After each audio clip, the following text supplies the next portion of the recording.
அதிமுக கூட்டணி இங்கே ஜெயிச்சது அப்படின்னா அதிமுக இங்கே ஆட்சி செய்யாது, பாஜக தான் இங்கே ஆட்சி செய்வாங்க அப்படின்னு முதல்வர்கள் ஒரு காட்டமான விமர்சனத்தையும் சொல்லியிருக்காரு. ஒன்றும் இல்லைங்க, கொரோனா தான் உதாரணம். கொரோனா சமயத்தில் பார்த்தீங்கன்னா அந்த ஊசி போட்டாங்க இல்லையா, எல்லாருக்கும் தடுப்பு ஊசி போட்டாங்க.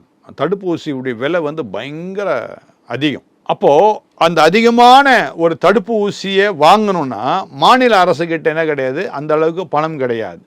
அப்போ அந்த நேரத்தில் உதவியது யார்? மத்திய அரசு. அது மட்டும் இல்லை, அருமையான பிரதமர் மோடி அவர்களுடைய அந்த ஆட்சியில் அந்த ஊசியை வெளிநாட்டிலிருந்து நாம் வந்து என்ன சொல்கிறது, இம்போர்ட் பண்ணுறதை விட ஏற்றுமதி பண்ணுற அளவுக்கு இவங்களே அந்த மருந்தை தயாரித்தாங்க. அந்த மருந்துகள் பயன்படுத்தப்பட்டது, அவைகள் மிக நன்றாக இருந்தது என்று சொல்லி ஒரு சான்றிதழும் உலக அளவிலே பெற்றார்கள்.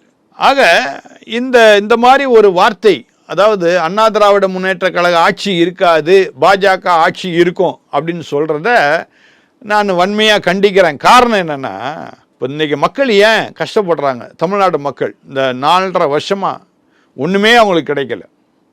ஆனால் திட்டங்கள் நிறையா இருந்துச்சு. ஏன் திட்டங்கள்லாம் செயல்படலை அப்படின்னா, இவங்க என்ன பண்ணலை, சரியான உறவு எங்கே வைக்கலை, டெல்லியில் இவங்க உறவு வைக்கலை. இவங்க உறவு வச்சதெல்லாம் தங்களுடைய சொந்த தொழிலுக்காக தான் உறவு வச்சார்களே தவிர மக்களுக்காக எந்த உறவும் வைக்கலை.